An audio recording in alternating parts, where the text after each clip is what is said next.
So on Tuesday, we gave our thoughts on Trump's tariffs, where the economy is heading and all that. However, this video we are going to share with you specifically with Malaysian stocks.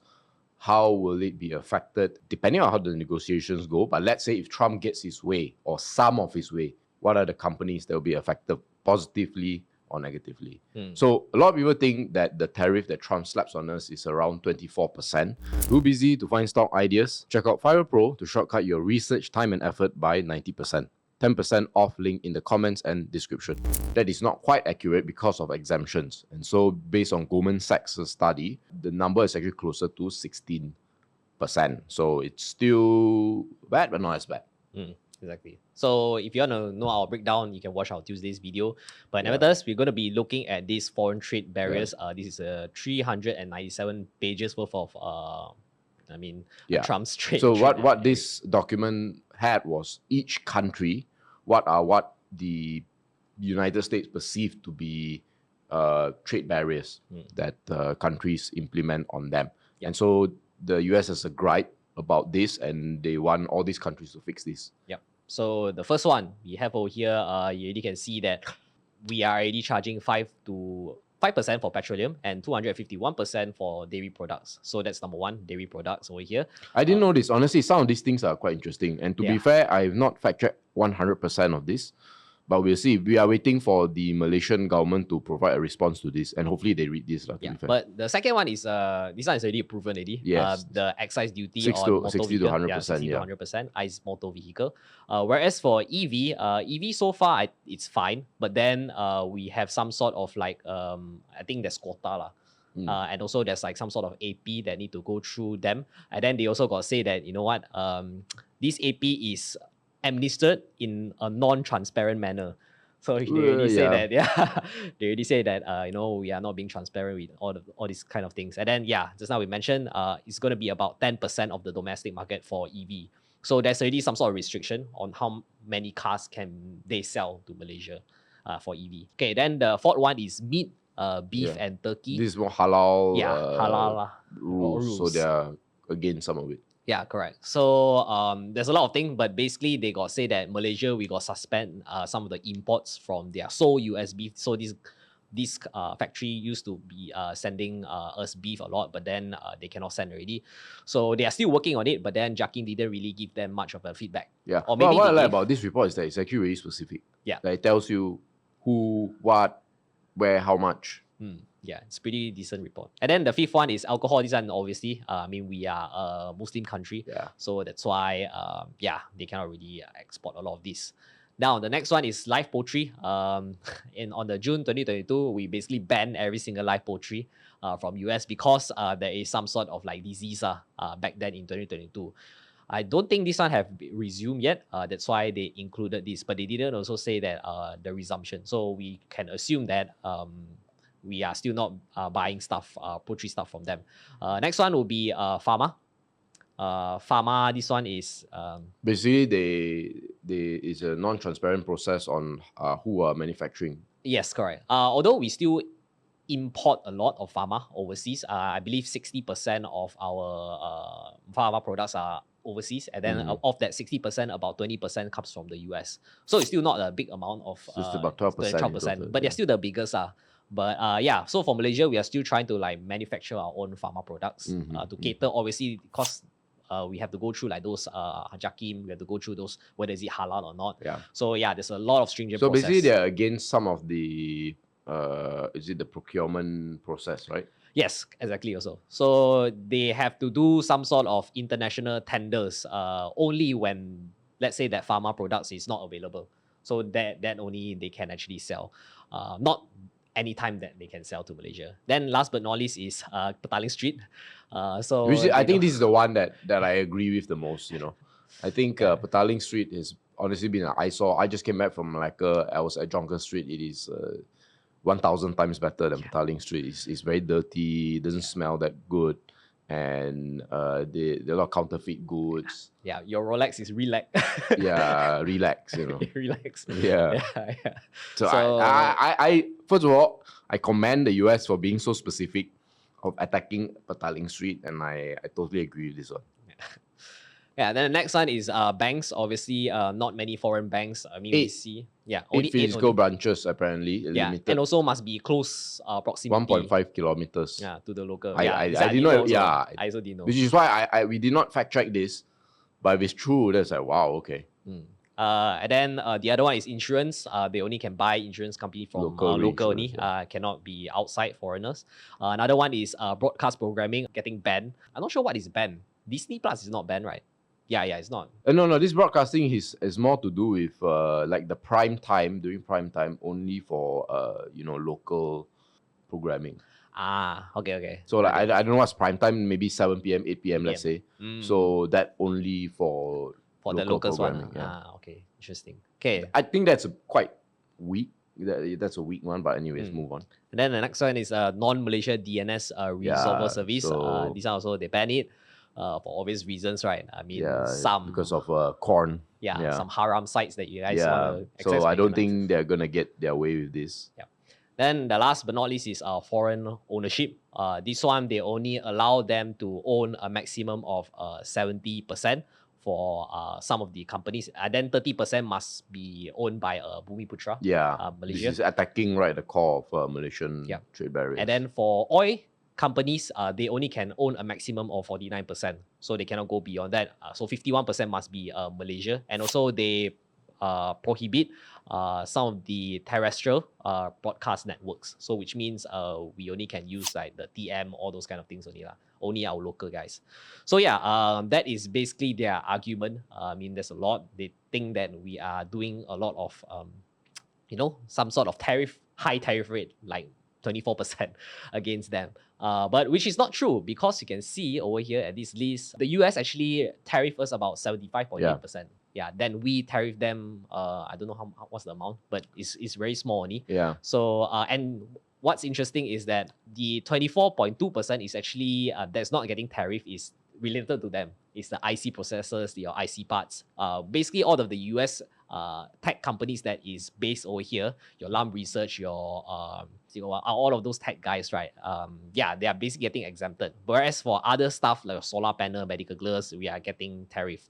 So this one could be like some sort of like a Malaysia's bargaining power to say that you're already getting a lot of tariff already. So why should you like give give us more, right? So that kind of argument.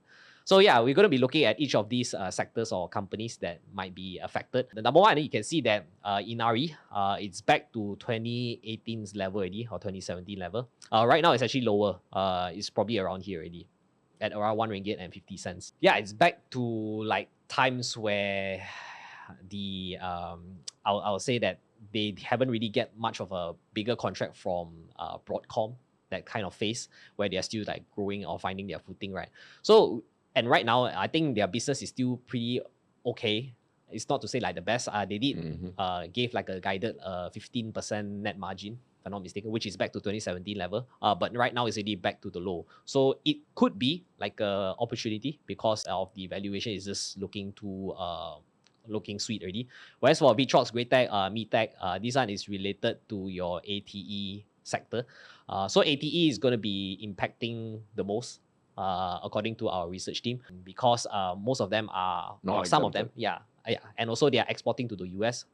So we also need to see whether this reciprocal tariff actually is going to come online after the 9th of April, which we hope that it won't. So we shall see for that one. So that's tech. Glove, I think Glove will be one of the main beneficiary. The reason is because obviously Glove is lumped as pharmaceuticals, right? Yes, correct. It's exempted. And exempted. Exempted, and also because Chinese players are getting hit a lot. So maybe these are the few companies that you can watch out for. Every time there's a big crash, somehow gloves are always involved. Yeah, exactly. Okay, next one. I think this one, if Trump gets his way, we are pretty much finished. A lot of the, well, I mean, not all. Like Burmas. Because most of our car guys are distributing a lot of our local cars, like your Perodua and Proton. That is the major market share, right? So what if, let's say, companies like Honda or companies like other American-made like Toyota, all those kind of cars become cheaper or becoming more. I mean, the example I always give is, the trade barriers we put on. So the thing is, Malaysians are all familiar with tariffs already. We like to attack the US, for bad and all that. But you know, for us, the excise duties, right, that Malaysia places on imported cars is 60 to 100%. So let's say a Honda City. For those who follow my Viral's Instagram, you know this is what I put out. Of course, the number I put might be a bit exaggerated, but the point remains, right? A typical Honda City is 85,000 ringgit, right? So if you slap any, let's say you slap excise duty, what does it mean? That means the 85,000 is inclusive of the excise duty. Yeah. So if you remove it, you're looking at a car that could be anywhere between 50 to 65,000 ringgit for a Honda City. So all the people that have been paying for Honda Cities at 85,000, now they've got additional 30 to 40,000 ringgit to spend. That is a lot of money. And, of course, the knock-on effect is that Proton and Proda will suffer, right? But, we'll see. Yep. So that's for auto. But I believe that Malaysia might be more resistant for this on that, yeah, because of national interest. Okay, apparel. This one is also another one.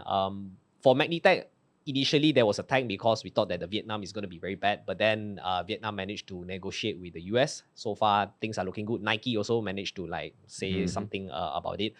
So Magnitech should be fine. Whereas for Pardini, this one is more towards let's say, they could be fine. It all depends on the negotiation. Yeah, right? correct. If Trump says okay to Vietnam. Yeah, and then another one is which is the clothes. So some of our branded clothes are also, we have to pay some sort of import duty or excise duty. That's why it's slightly more expensive over here. And if assuming that the excise duty gets removed and whatnot, probably there will be more competition for Pardini. Although Pardini is known for the affordable clothing, but what if, let's say, the luxury brands are getting slightly cheaper, 20 to 30% cheaper, but the quality is better than Pardini? So I think more people might be opting for the branded clothing if, let's say, we remove those kind of excise duty. Okay, next one, dairy. Just now we got shared that the dairy's tariff is also a lot. So assuming if, let's say, it comes online, Farm Fresh, there goes Farm Fresh, there will be more competition for milk, for also F&N, because F&N is actually diversifying into milk production. Okay. Yeah, okay. And also for Dutch Lady as well. So this one is not so good for them. Oil and gas already is very bad already. You can look at the Brent oil price right now. It's $63 USD per barrel. So hibiscus, petrochemical, and dialogue, this one all will be bad. But actually, dialogue will be slightly fine because they are more of a storage, right? So yeah, maybe this one will be kind of an interesting company to look at. Gold. Interestingly, if you actually bought gold in 2020 and you held it until today, right, you actually outperform everyone. Yeah, so your CAGR return is going to be 30%. I know. Yeah. So for gold holders, yeah, you have outperformed the market. Well done. Yeah. Pokong, Papa Jack, these are they're all names that actually did well at the moment. Furniture. So furniture also will be slightly decent. The reason why is because China is getting hit a lot. And Malaysia player, one of the company that has some sort of cost advantage against Chinese players, actually Synergy over here.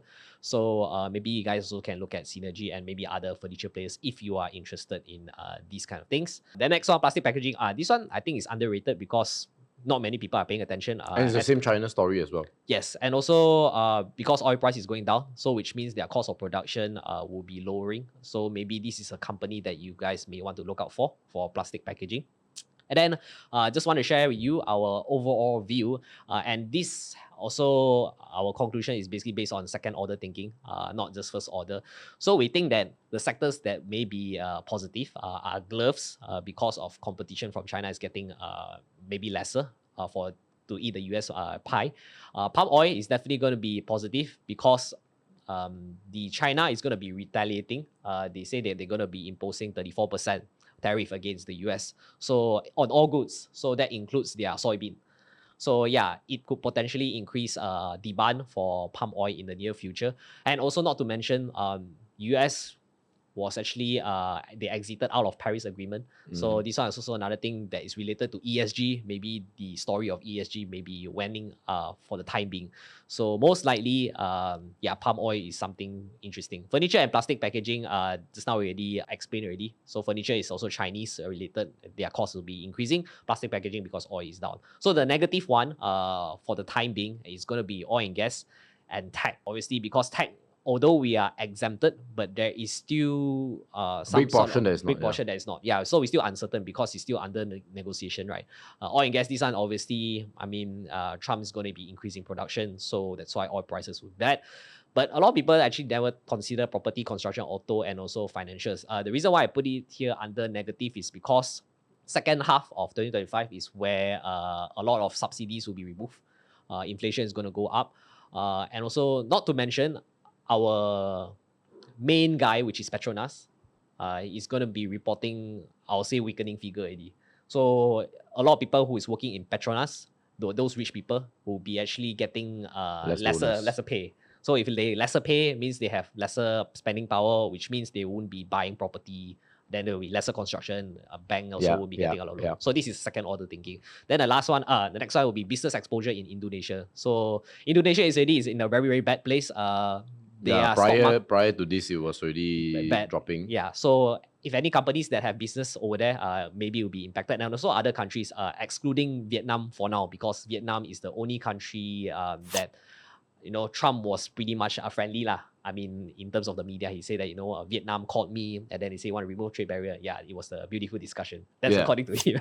Yeah. So the one that is neutral is utility, logistic, telecom, REIT, and also gold. Gold already, I don't think there's much of an upside. The reason is because I think now there will be some sort of transition from liquidity coming from safe haven probably to equities already. People are going to start buying low. So yeah, those are some of our thoughts on the sector. And final thoughts. I think we, as Malaysia especially, we shouldn't retaliate. Unfortunately, China retaliate because it was so contradictory on China's side because they gave a speech saying you can't get rich by putting on tariffs. Then they put on tariffs. So what? Like the right move for China, I felt, would have been to not put on tariff and then go to all the nations around and say, look, let's all create free trade agreements, right? Anyways, so Malaysia should not retaliate, you're right, but we have to assume viewers. However, the forecast recently was that it will drop from 5.4 to 5.2%. That's not bad, right? Still not too bad. But still, we can expect more difficulties. Especially for Petronas, because there you go. I mean, our budget, we assume that the barrel is going to be around 74. So right now it's 63. So it's going to be very, very bad. More than 20% decline soon, perhaps. So this one is assuming Brent oil. And this one, again, will, time to shop around again. But before you do that, make sure you do proper research, right? Before you go into a company just like that. Yep. And as what Trump says, this is a time where you guys can get rich, richer than ever before. So time to buy deep. Okay, so some updates. If you guys want to know what are the information that we have been talking inside here, I think a lot of our members right now are pretty much rational already. They sound not so panicking. Obviously, because they are prepared already, we have some sort of cash, but we also got tell them to actually be more defensive and build their cash. So far, they are taking advantage of this dump. And if you want to know what are the insights that we share inside, it will be in Fire Pro. And this is the performance for Fire Pro Malaysia, 39%. Obviously, as of this recording, it's not so good for all of this portfolio because there's a temporary dump. But hopefully, late April, maybe the figure will be better. Hopefully, we'll see. Yeah. But if you want to be part of our community, consider hopping on to Fire Pro. In our community, they get to read some of the write-ups. They get to see what companies were following, how to take advantage of this trade war, and a lot of other good stuff. If you want to get a sense of what it's inside this community, check out the Fire free sample. Comments and description is where you can find the links. And stay safe, guys. See you in the next video. Bye-bye.